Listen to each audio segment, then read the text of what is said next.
So gut. Also, so wollen wir zusammen einsteigen. Und zwar, wenn wir wirklich einsteigen, Worship hat es zu tun mit Worship-Songs oder hat es zu tun mit der inneren Haltung, die ich habe. Und ich sage, Worship ist nichts zu tun mit Songs. Ganz eine krasse Aussage. Ich hoffe, die Worship-Band kommt mir nicht nach Hause. Aber ich möchte euch ein paar Sachen vorlesen vom Worshipper aller Zeiten, vom David, was der gesagt hat. Psalm 29,2. Er hat seinen wunderbaren Namen, werft euch vor ihm nieder in seiner herrlichen Pracht. Oder Psalm 66,4. Alle Völker der Erde werden dich anbeten. Sie werden dich preisen und deinen Namen besingen. Oder Psalm 7,18. Ich will den Herrn für seine Gerechtigkeit preisen. Zur Ehre seines Namens singe ich einen Psalm. Für ihn, den Herrn, den Höchsten. Und Psalm 50. Wer mir Dank sagt, bringt mir ein Opfer, das mich wirklich ehrt. Wer auf dem Weg bleibt, der erfährt meine Rettung. Psalm 34. Ich will den Herrn preisen zu aller Zeit. Immer soll sein Lob auf meinen Lippen sein. Und dann noch der letzte, Psalm 103. Preise den Herrn meine Seele, ja alles in mir, lobe seinen heiligen Namen. Also David hat gesagt, auch wenn ich keine Gitarre habe, wenn ich kein PA habe, wenn ich kein Schlagzeug habe, ich will Gott einfach anbeten. Egal mit dem, was ich habe. Ich habe Luft in meiner Lunge, also kann ich ihm anbeten, kann ihm Danke sagen. Und unsere Berufung ist schon, ihn anzubeten. Im Kolosser 1,16 lesen wir, durch ihn, das ist Jesus gemeint, hat Gott alles erschaffen, was im Himmel und auf der Erde ist. Er machte alles, was wir sehen und das, was wir nicht sehen können. Ob Könige, Reiche, Herrscher oder Gewalten. Alles ist durch ihn und für ihn, und manche Übersetzungen sagen auch zu ihm erschaffen worden. Wenn ich dich fragen würde, wenn du Jesus kennst, wenn du dich als Christ bezeichnen oder als Christin, wie würdest du deinen Glauben umschreiben? Was würdest du jemandem sagen, der dich fragt, was macht denn dein Glauben eigentlich aus? Was würdest du dieser Person sagen? Einige begründen vielleicht so begründen, ja, ich fühle ein moralisches Leben. Jemand sagt vielleicht, ja, ich habe eine Leidenschaft für sein Reich, für Jesus. Vielleicht sagt jemand, ja, ich versuche ein sündloses Leben zu leben. Jemand sagt, ich suche alle Gesetze einzuhalten. Ich versuche im Alltag ein überzeugender Christ zu sein und ich möchte, dass eine Person pro Jahr in meinem Umfeld Jesus als Herr und Retter kann erfahren kann. Vielleicht tust du so den Glauben, den du hast zu Jesus beschreiben oder was aus dem Glauben rauskommt. Ich sage dir eigentlich etwas noch viel Tieferes. Das ist alles nicht schlecht, sicher nicht. Aber ich glaube, es geht um etwas ganz anderes. Ich würde es so bezeichnen. Wenn mich jemand fragen würde, Kleusel, warum glaubst du an Jesus, würde ich ihm sagen, es geht um eine Liebesbeziehung. Es geht darum, dass da eine Beziehung ist zwischen Jesus und zwischen mir. Ich bin ein Produkt von Gottes Liebe, darum bin ich geschaffen worden. Er sucht den Kontakt zu mir. Im Garten Eden angefangen, dort haben wir es aber verdoppelt. Dort haben wir es nicht gut gemacht. Und dann hat Gott gesagt, okay, komm, auf dieser Wüstenwanderung, wo bei euch im Zelt innen wohnen, hast du schon mal gezeltet? Weißt du, wie eng und nach das ist? Und in der Schweiz ist so Zelt an Zelt. Du hörst immer, wer neben dir schlaft, du schnarchelt, du was die reden, dann hörst du alles. Als Andrea und ich in Amerika waren, sind wir an einen Zeltplatz gekommen und haben gesagt, komm, wir gehen zu hinten, wir waren noch jung, so ein bisschen Flitterwochenmässig, da weisst du, von was ich rede. Ganz weit hinten sind wir auf dem Zeltplatz und dann sind wir wandern. Und als wir zurückkommen, und du musst wissen, das war kaum ein Zelt auf diesem Zeltplatz. Als wir zurückkommen, merken wir, 2 Meter neben unserem Zelt steht ein anderes Zelt. Dann denkst du, ja super. Also. Im Zelteln hörst du, also Gott hat gesagt, ich möchte so nah sein bei euch. Ich möchte euch hören, ich möchte euch flüstern hören. Ich möchte bei euch sein, dann mit mir ein Tempel bauen. Und irgendwann, als Jesus da ist, im Kreuz ist gehangen, ist im Tempel der Vorhang zum Allerheiligsten zerrissen. Warum? Es geht um eine Liebesbeziehung. Gott will nahe sein bei dir und bei mir. Es geht darum, dass er dich spürt, dass er dich hört, dass er mit dir unterwegs sein kann. Und das sagt Jesus so, es ist im wichtigsten Gebot, das sie ihn fragen, Jesus, in all diesen Gesetzen, die wir haben, was ist das wichtigste Gebot? Und er sagt, Matthäus 22, du sollst den Herrn, deinen Gott, lieben. Von ganzem Herzen, mit ganzer Seele und mit all deinen Gedanken. Also Jesus sagt hier, Freunde, es geht um eine Liebesbeziehung. Es geht darum, dass wir unsere Liebe zu Gott Ausdruck geben können, mit ihm unterwegs sein können. Das ist das erste und das wichtigste Gebot. Und das Wichtigste ist genauso wichtig, liebe deinen Nächsten wie dich selbst. Also es geht nichts um Wichtigeres als das. Und das ist für mich Worship. Worship ist für mich eigentlich eine Liebe pur. Worship drückt aus meine Beziehung zu Jesus.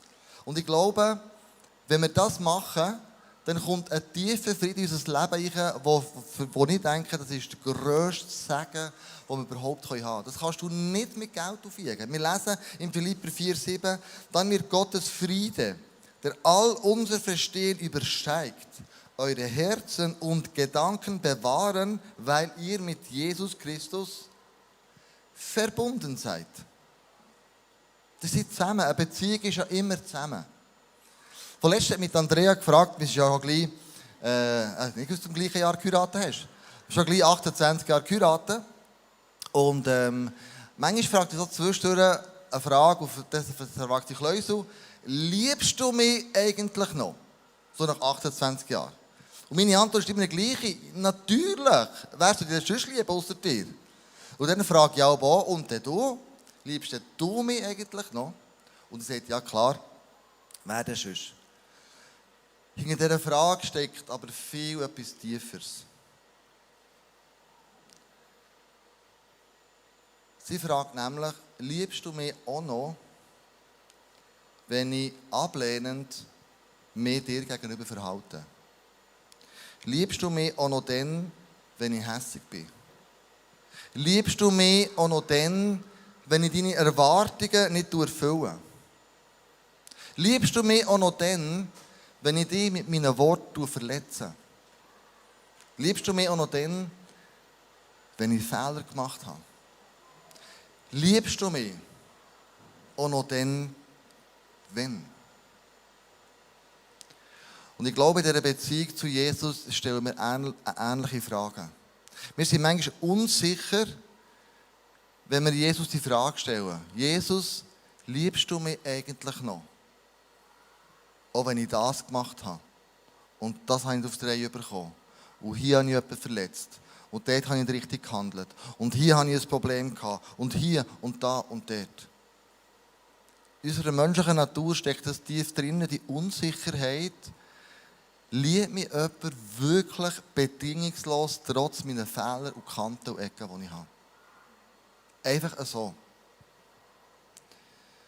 Und darum denke ich, tun wir Gott anbeten. Das ist eine Liebesbeziehung, die da beherrscht, weil wir wissen, er hat gesagt, schau, ich habe euch zuerst geliebt. Das heisst, ich habe keine Erwartungen an euch. Wenn er sagt, ich habe euch zuerst geliebt, heisst das aber auch, ich habe keine Bedingungen an euch. Sondern ich schenke euch meine Liebe, egal wie dumm und blöd es ihr tut. Ich liebe euch. Und darum tun wir ihn anbeten. Und darum sagen wir, das Christentum ist eigentlich, unsere Religion ist eine singende Religion, ist ein singender Glaube, weil es eben um Liebe geht. Von Herzen, von Seele, mit ganzem Verstand, mit allem, was wir haben. Und das spielt keine Rolle, wie du dich fühlst, es spielt keine Rolle, wie es dir geht, es spielt keine Rolle, was du gerade für einen Mut drin bist, sondern Anbeten ist immer eine Entscheidung von meinem Herz. Ich will in die Liebesbeziehung eintreten, auch wenn ich weiss, in meinem Leben ist nicht alles immer super gut. Und alles ist cool und ich habe mein Leben im Griff. Überhaupt nicht. Lieb Gott von ganzem Herzen, mit ganzer Seele, mit allem, was du hast. Lieb ihn. Das ist für mich eben Worship pur. Und interessanterweise hat der David, der den Psalm am Anfang mit durchgelesen hat, das hat er gecheckt. Er hat nämlich eine Vorbereitung gemacht, für den Tempel zu bauen. Das lesen wir 1. Chronik 23. Und schauen wir mal, ob er die Liebesbeziehung gecheckt hat und wie er es umsetzt. David bestimmte, 24.000 von ihnen sollen die Arbeiten am Haus des Herrn beaufsichtigen. 6.000 die Aufgaben von Schreibern und Richtern übernehmen, 4.000 als Torhüter arbeiten und weitere 4.000 den Herrn mit den Instrumenten, die ich anfertigen ließ, preisen. Oh, das ist schon ready, das ist ja krass. Wow. Also der letzte Ding hat mich umgehauen. Also er hat gesagt, hey, und gerade der Tempelbau, das ist mehrere Jahre gegangen. Das war nicht so ein Projekt von 1, 2, 3 Wochen. Da hat man über Jahre mit diesem Tempel gebaut. Und er sagt am Schluss, schau, ich habe 4'000 Worshipper, die Tag und Nacht ihn anbeten. Und das Preisen ganz am Schluss, das Wort, das nennt sich im Hebräischen übersetzt Halal. Und Halal bedeutet, ich rühme Gott, ich preise ihn, ich juchze, ich rufe laut, ich schreie, ich tue mich nicht scheuchen, ungewöhnlich zu reagieren. Der David ist nackt vor der Bundeslade getanzt. Er hat sich nicht gescheucht. Seinem Worshipper-Herz Ausdruck gegeben, dem riesigen Gott gegenüber. Tanzen, echte und tiefe Dankbarkeit zu zeigen. Was wir in dieser Celebration machen wollen, ist, ihn immer wieder anbeten. Und ich möchte mit dir bitten, aufzustehen und wir singen den Song Jahwe. Der Jahwe-Gott, der, wo du jetzt kannst wirklich mit dem Halal einfach ihn loben und preisen. Er hat es verdient, dass wir ihn anbeten. Er hat dich geschaffen, einzigartig und wunderbar. Was wir jetzt machen, ist unsere Liebesbeziehung zu ihm in diesem Song ausdrücken und sagen, dir gebührt alle Ehre.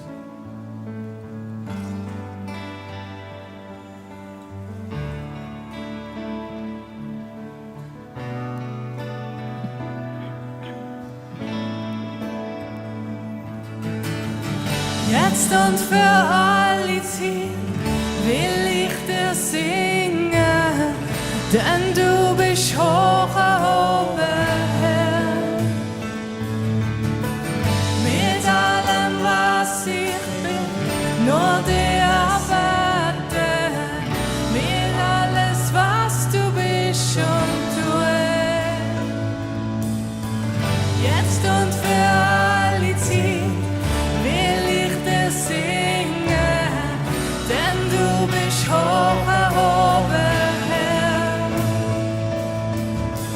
Mit allem, was ich bin, nur dir erbeten, für alles, was du bist und tust.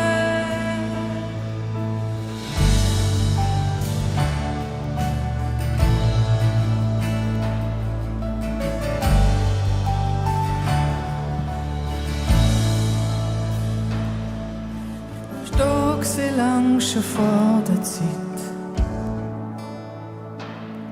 Ziehst mit deiner Hand den Himmel weit. Sagst ein Wort und schaffst alles. Erlebe, du bist Gott. Heilig, allmächtiger Gott, bist gesehen, bist da und wirst wer man sein. Jahwe, für immer der Gleiche, es gibt niemand so wie du.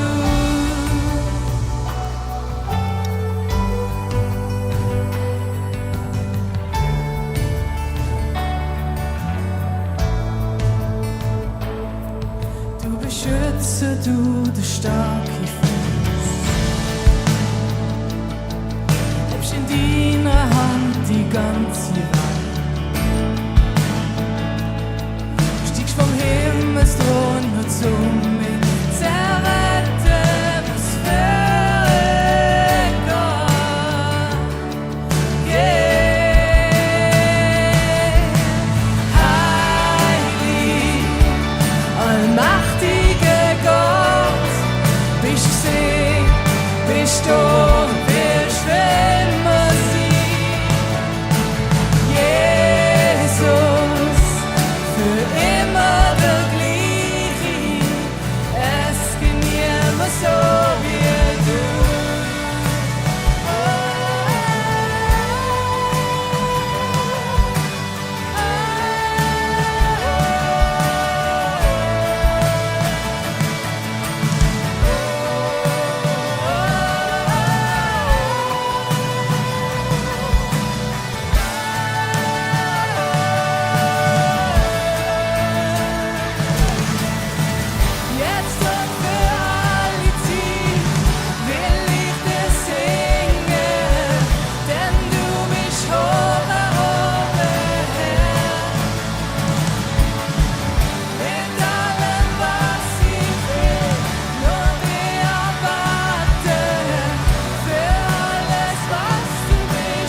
niemand so wie du.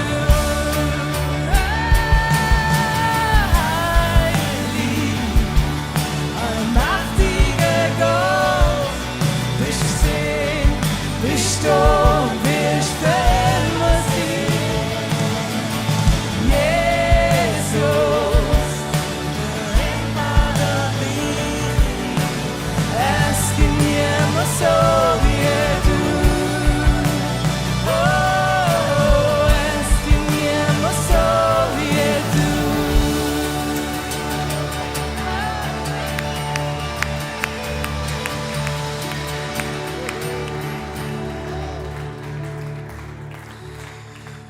Ja, wir erheben dich wirklich, Jesus, mit allem, wo wir sind. Wir danken dir, wir loben dich, wir erheben deinen Namen, weil du würdig bist, angebetet zu werden. Weil du uns geschaffen hast und du uns zuerst geliebt hast. Darum müssen wir unsere Liebe dir gegenüber einfach erneuern und wieder bekräftigen.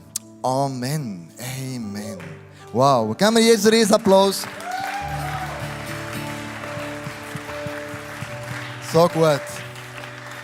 Du darfst einen Moment abhocken, wir kommen dann später nochmal zum Worship. Der erste Punkt war, wir sind berufen, Gott anzubeten. Der zweite Punkt ist, in Höchst und in Tiefs. Wir lesen eine interessante Stelle in der Apostelgeschichte, und zwar Apostelgeschichte 16, Vers 25. Gegen Mitternacht beteten Paulus und Silas und lobten Gott mit Liedern. Die übrigen Gefangenen hörten ihnen zu. Hey, was ist passiert? Du musst wissen, der Paulus und der Silas waren unterwegs. Sie haben Gott erzählt, was Jesus da hat am Kreuz. Und wir haben sie in das Gefängnis gegeben, wir haben sie gefoltert. Also, trotzdem, dass sie in der Kette waren, trotzdem, dass es nicht gut gegangen ist. Ich könnte mir vorstellen, trotzdem, dass sie gelitten haben, körperliche Schmerzen hatten, haben sie Gott gleich angebetet. Im Gefängnis. Die Zungenstunde hat man sie versorgt. Zuhinterst hingen mit sie in die Kette hineingelegt. Und als sie anfangen zu worshipen, irgendwann löst sich die Kette, die Türen gehen auf und alle Gefangenen hören das. Dann sind alle in die Zelle gekommen, von dem Silas, von dem Paulus. Und der Gefängniswärter, als er gemerkt hat, die Türen sind offen, hat er sich das Leben nehmen, weil er gewusst hat, wenn ich meine Gefangenen verliere, dann kostet das mein eigenes Leben. Und der Paulus hat gesagt, hey, komm da rein. Wir sind nicht weggesäckelt. Wir sind immer noch da.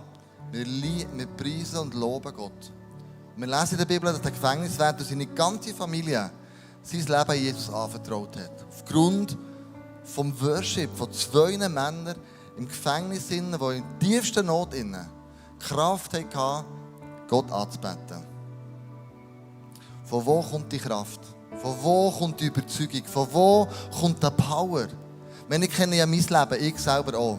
Dass es mir nicht gut geht, habe ich wirklich Schwierigkeiten, einfach Gott gleich anzubeten. Und meine Gefühle mal auf die Seite zu schieben und zu sagen, Jesus, jetzt bete ich einfach an. Und ich glaube, das geht einigen von euch auch so. Also auf was ist das Fundament von diesen 2 Männern in diesem Gefängnis in Tiefs und Höchst, vor allem in Tiefs anzubeten? Ich glaube, es geht um Kommunikation. Wenn Andrea und ich mit einer Beziehung haben, dann reden wir miteinander reden. Wir kommunizieren miteinander. Sie erzählen miteinander. Sie erzählt etwas, ich höre zu. Ich erzähle etwas, sie hören zu. Manchmal streiten wir, das ist ganz normal. Aber es geht um Kommunikation. Und ich glaube, der Silas und der Paulus, ihre Kommunikation zu dem Jesus war echt Weltklasse. Sie haben mit Jesus geredet, sie haben mit ihm alles besprochen, aus dem hohlen Bauch raus. Sie haben alles mit ihm angeschaut, sie haben mit ihm geredet. Und ich glaube, es war nicht ein Monolog, es war wirklich ein Dialog. Hast du dich schon mal gefragt, wie geht es eigentlich an Gott?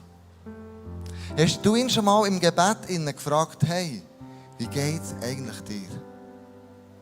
Wie lebst du die Welt, die so shake ist im Moment? Wie lebst du es, wenn Menschen sich dir den Rücken abkehren? Wie lebst du eigentlich? Wie geht es dir eigentlich? Das ist ein Dialog, der anfängt zu reden. Wo es nicht darum geht, Jesus, ich habe ein Problem, tu ein Wunder hier. Und dann Amen und dann gehst du arbeiten. Vielleicht fängst du an, in einem Dialog mit Gott anzureden, in einem Dialog mit Jesus anzureden. Und sagst, hey, mir nimmt Wunder, was du dazu meinst. Und ich glaube, das war das Geheimnis von Paulus und von Silas, dass sie nicht eine kananäische Sprache anfangen zu reden, die sie selber nicht verstanden haben, sondern sie waren auf Augenhöhe gewesen, würde ich mal so sagen. Sie haben Gott vertraut, sie haben mit ihm geredet. Und nicht nur einmal am Morgen und dann den ganzen Tag nicht mehr, sondern vielleicht kontinuierlich das Gespräch gesucht mit ihm. Beim Busfahren, beim Baby wickeln, beim jemanden mit Schuhe begleiten, bei einem Gespräch, bei der Arbeit. Mir hat mal ein Mann erzählt, der in Bern gearbeitet hat, der aufgrund der Reorganisation den Job verloren hat, hat er mir gesagt, weisst, der Jobverlust ist nicht so schlimm für mich. Was für mich schlimm ist, ich kann meinen Arbeitgeber nicht mehr segnen mit meiner Art. Mit meiner Art. Ich bringe eine Hoffnung, ich bringe einen Glauben, ich bringe eine Liebe in die Firma rein. Und wenn ich weggehe, weiss ich, im Moment macht das niemand. Und das beschäftigt mich. Und du merkst, der Mann war wie eine Liebesbeziehung zu dem Jesus. In einer Kommunikation. Und wie oft haben wir schon mal die Stille gesucht, wo sie in den Dialog eintreten. Jesus, was denkst du eigentlich du? Und ich glaube, Vertrauen ist ein Prozess, der das ganze Leben lang andauert. Das hört nicht auf. Manchmal vertrauen wir Jesus mehr, manchmal weniger, manchmal ist es easy, manchmal ist es schwierig.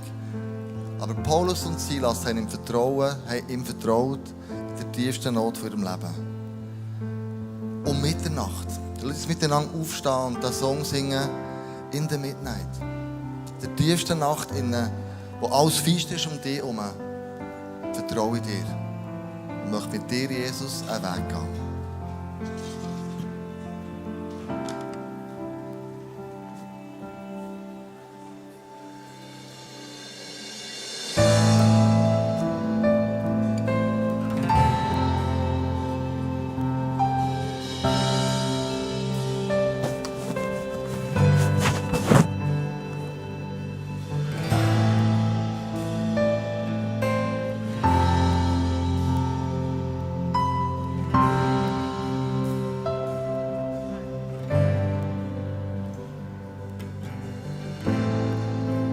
Mountains rise in front of me, but I rest in your presence.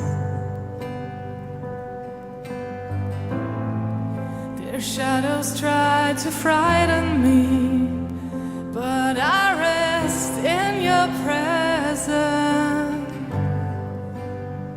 So here I am, I praise you in my midnight. 'Cause you are good and I believe you will make a way for me. Here I stand, all my life surrendered. 'Cause you are good and you are God. You alone deserve my praise, yes, you alone.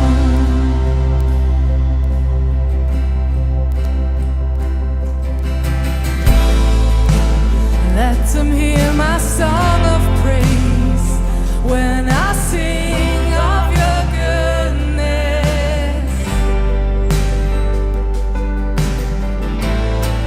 Foundations of the prison shake when I sing of your goodness.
even in chaos, when all seems lost, I will fix my eyes on you.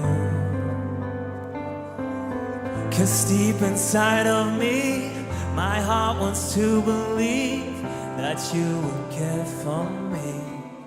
You never let me go, even when I feel like I'm drowning in the deep.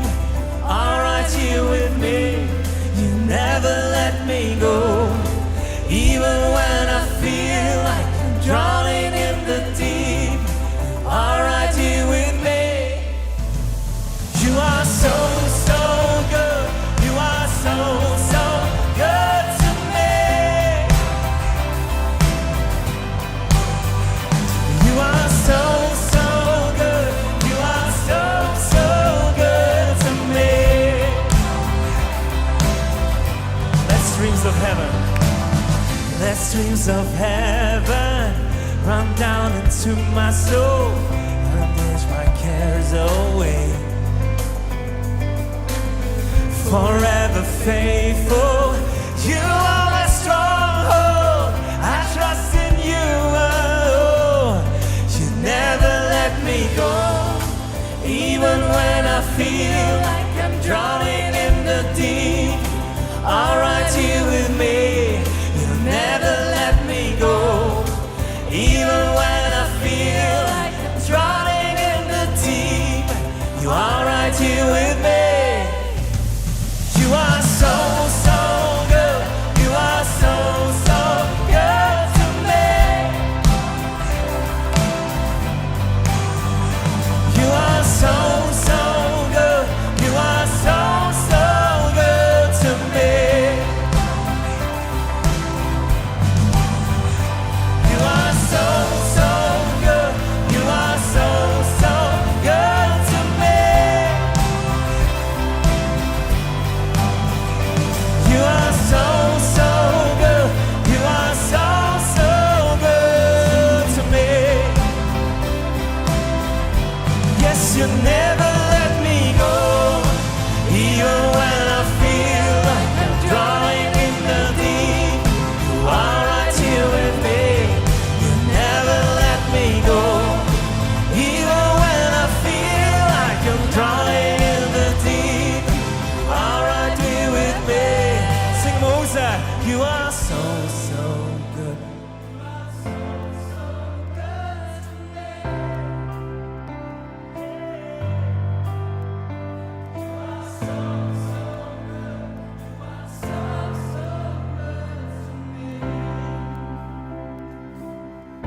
You are.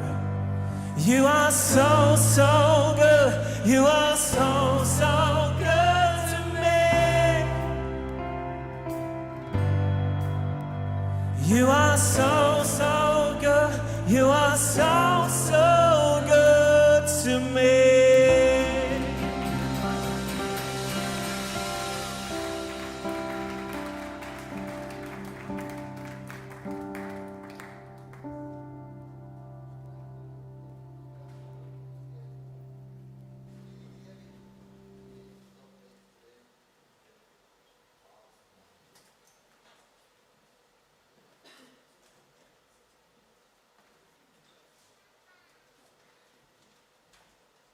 Okay. Okay. Mic Nummer 2 ist das? Ja, perfekt, perfekt. Geben wir Ihnen mal einen riesen Applaus und Ihnen auch. Sie haben so lange probiert heute Morgen schon.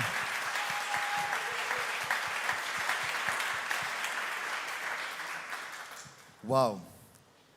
Wir haben also gesagt, wir sind berufen, Gott anzubeten, der erste Punkt. Der zweite Punkt haben wir wunderschön in die Tiefe gesungen, auch in guten und schlechten Tagen, in meinen Mitternächten, dort, wo es wirklich dunkel ist, habe ich ihn sogar, finde ich Kraft in Lob und Preis. Und jetzt geht es darum, der dritte Punkt, die geistliche Dimension zu erkennen, die um uns herum ist. Wir haben ganz am Anfang gelesen, dass Gott eben auch eine andere Welt auch geschaffen hat, oder es gibt auch eine andere Welt, die wir viel weniger wahrnehmen. Ich sage dann mal die geistliche Welt, die geistliche Dimension.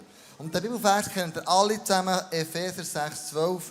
Denn wir kämpfen nicht gegen Menschen aus Fleisch und Blut, sondern gegen die bösen Mächte und Gewalten der unsichtbaren Welt. Also es findet der Kampf statt.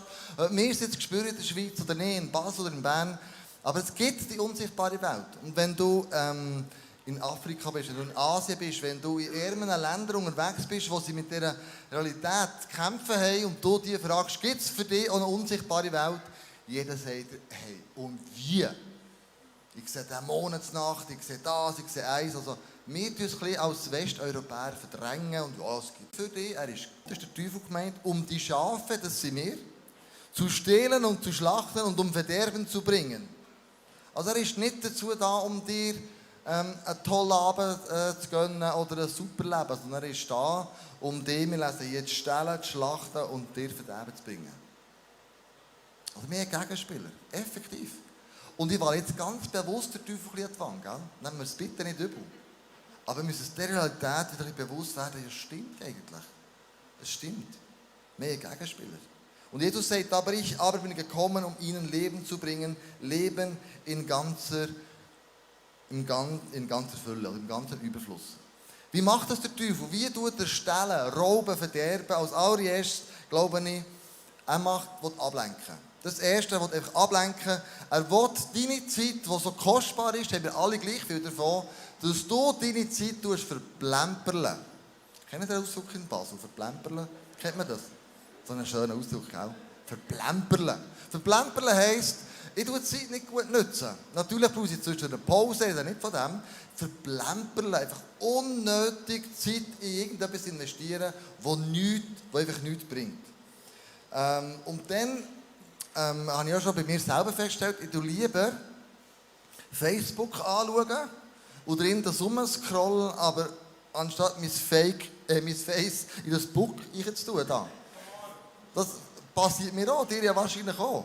Denkst du, jetzt noch Bibel lesen, oh ja, sollte ich eigentlich, und bete auch noch, aber oh, was macht jetzt der heute, wo war der gestern gewesen? Und dann fährst du an, schauen und plötzlich, oh, ich muss auf den Zug oder ich muss verbösen, ich muss gebügeln. Und das ist nichts, das ist eine Ablenkung. Eindeutige Ablenkung, wo ich denke, da müssen wir einfach ein bisschen darauf achten, dass das nicht allzu fest passiert. Das passiert uns allen. Er will auch uns mit Angst und Sorge erfüllen. Er will uns eine schlimme Welt aufzeigen, die vor uns liegt. Ja, sie ist schlimm. Also, Corona haben wir gehabt, dann ist der Krieg gekommen. Wir stehen vor einer Inflation, einer Rezession. Also in der Schweiz kommt es ja offensichtlich nicht, aber in der ganzen Welt. Energieknappheit, habt ihr schon Kärtchen gekauft und euren Notfallkeller aufgefüllt. Strommangelware, also Blackout, die ganze Umweltthematik. Also wenn wir uns ein bisschen den Horizont auftun, merkst du könntest dich verlieren in diesen Themen. Und die Themen können dir wirklich Angst machen. Was kommt auf uns zu? Ich habe schon mit Leuten geredet und gesagt, wir haben sicher keine Kinder mehr. Bist du wahnsinnig? Ich stelle doch nicht meine Kinder in so eine kaputte Welt rein. Also Leute fangen schon an umdenken, denken, oh, hinter dem steckt Angst und steckt Sorge. Und das ist das, was der Teufel machen möchte. Was ist das Gegengift von Angst und Sorge? Liebe. Liebe ist das Gegengift von all dem. Wir lesen nämlich am 1. Korinther 13, was die Liebe alles ausmacht.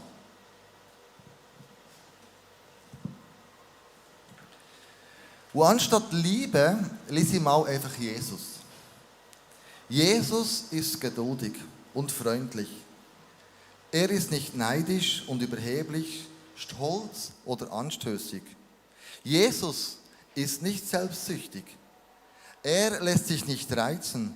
Und wenn man ihm Böses tut, trägt er es nicht nach. Er freut sich niemals über Ungerechtigkeit, sondern er freut sich an der Wahrheit. Jesus erträgt alles, verliert nie den Glauben, bewahrt stets die Hoffnung und bleibt bestehen, was auch geschieht.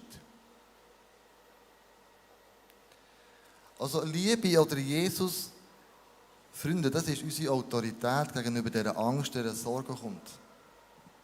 Und der Teufel will nichts anderes machen, als die von dieser Autorität, die dazu steht, die Liebe von Gott zu dir, was die alles bewegt in dir, dass die kann stark sein, dass die kann überwinden, dass die Angst auf die Seite schieben kannst.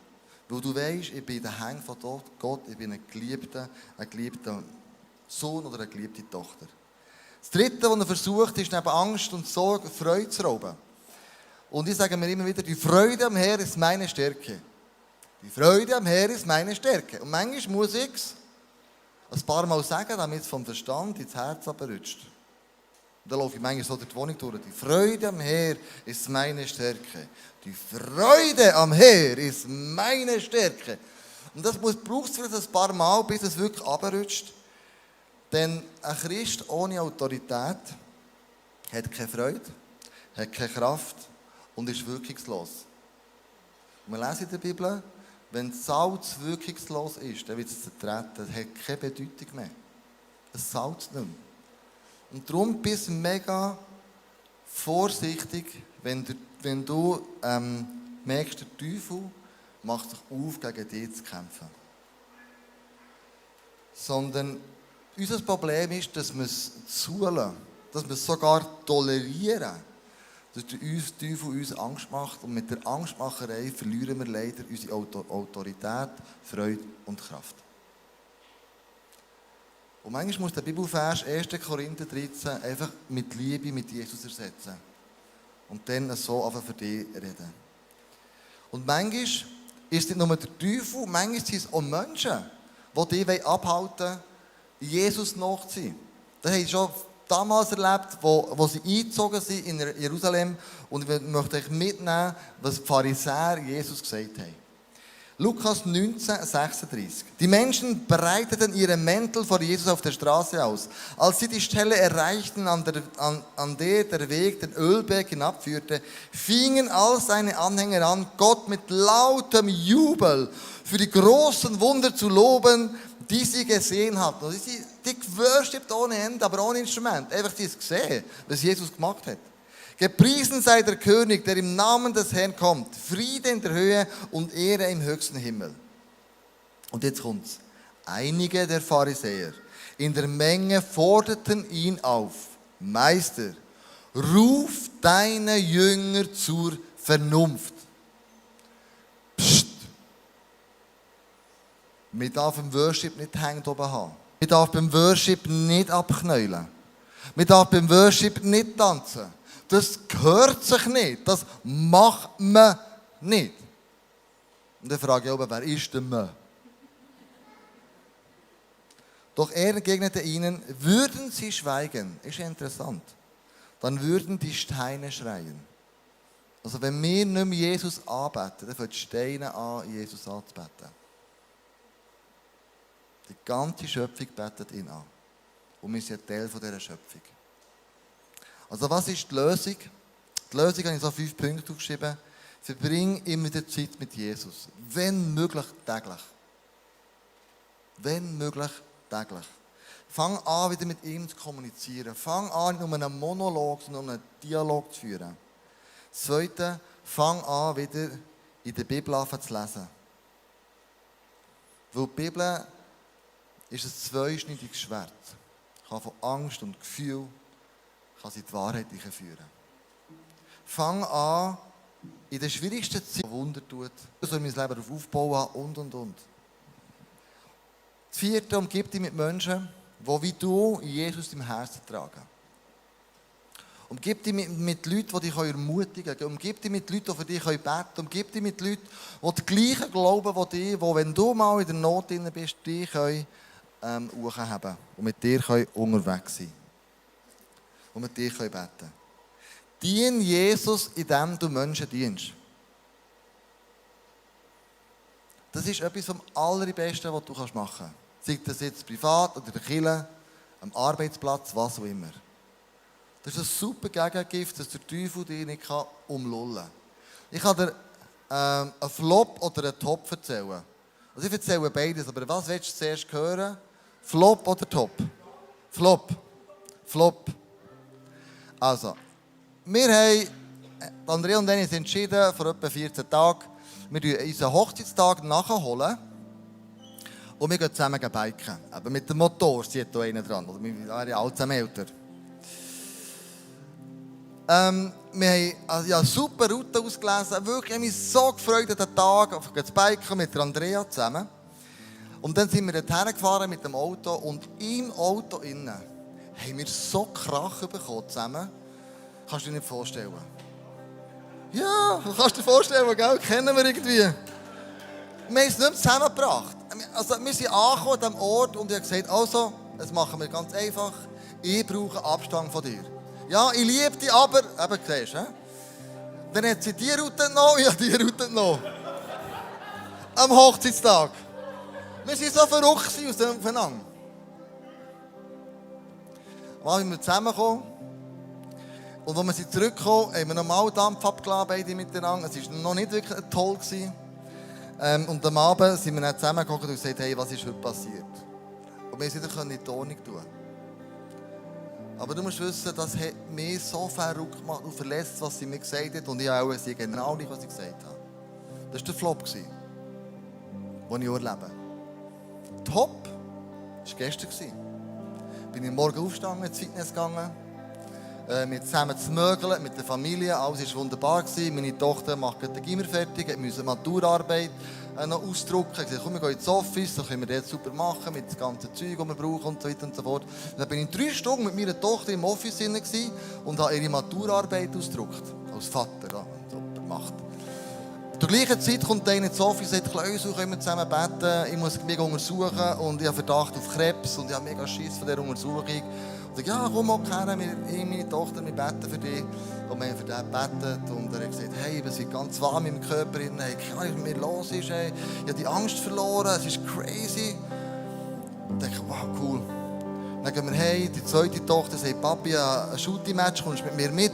Und ich sage, ja klar, kein Problem, wo musst du denn, wo spielst du denn? Ja, in Aarau.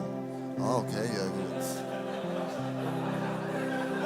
Was mache ich? Ich hocke ins Auto und fahre auf Aarau natürlich. Ich bleibe am ganzen Match dabei, sie verlieren 3-1. Mega knickt die Tochter im Auto und dann musst du sie aufbauen. Und er ist so hergebracht. Was ich mit dem sagen will, schau, in unseren Beziehungen, wir haben sogar nicht Top-Tage und wir haben Flop-Tage. Haben wir, alle zusammen. Aber lasst uns dranbleiben an der Beziehung zu Jesus. Lasst uns dranbleiben, ihm zu worshipen, auch wenn wir einen Scheisstag haben. Lasst uns an ihm zu worshipen, wenn wir einen guten Tag haben. Lasst uns einfach in dieser Beziehung dranbleiben mit ihm. Und er hat es verdient, er liebt es. Er liebt es, mit dir zusammen zu sein. Er liebt es, mit dir zusammen unterwegs zu sein. Und ich möchte beten, und am Schluss haben wir wirklich, wenn du sagst, ich brauche noch Gebet hier, ist das Gebetsteam, du kannst, wenn die nächsten 3 Songs, die wir zusammen werden singen, kannst du für dich beten, ich will auch dort sein. Wir wollen füreinander beten, wir wollen ermutigen, wir wollen segnen. Nutze die Zeit, dass du mit Leuten zusammen sein kannst, die gleichen glauben, die den gleichen Gott haben, die dich unterstützen, die dich lieben, die dich auch segnen. Und das behaltet uns dran an dem Jesus. Stehen wir zusammen auf und wir Entscheid fällen, ja, ich bete ihn an, in meinen Höchsten, in meinen Tiefsten, in allen geistlichen Dimensionen, wo er würdig ist, angebetet zu werden. Danke, Jesus, für das ICF Basel, all die Menschen, die hier dabei sind, auch die online mitschauen. Gießt du noch einmal die Freude aus über unserem Leben. Die Freude, dass wir dich kennen. Die Freude, dass wir Beziehung haben zu dir. Die Freude, dass der Vorhang zerrissen ist und wir eine Beziehung zum Vater im Himmel haben, der sich so sehnt, mit uns zusammen zu sein. Danke, Jesus, dass du auf dieser Erde bist. Und danke, dass du für all das, was wir verbockt haben und immer noch werden verbocken, gestorben bist. Danke, dass ich zu dir einfach kommen kann, wie ich bin. Als Mann und als Frau. Mit all dem, was ich mitbringe. Du liebst mich bedingungslos.